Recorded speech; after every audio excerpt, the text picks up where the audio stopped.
MMC Records PH. And siyempre si Kuya Bron, si Kuya Echo, sa family namin na pumunta dito. Saka special thanks sa ninong ko kasi pinag-drive niya kami.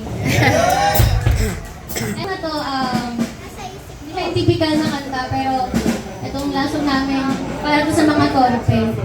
Pero sa kanta namin, dalawa yung torpe, yung babae at saka yung lalaki.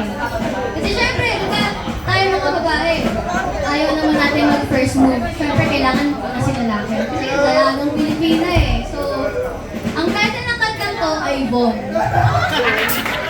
Kaya Bon, kasi inspired talaga sa kaibigan namin na ang pangalan ay Bon. Hindi ko na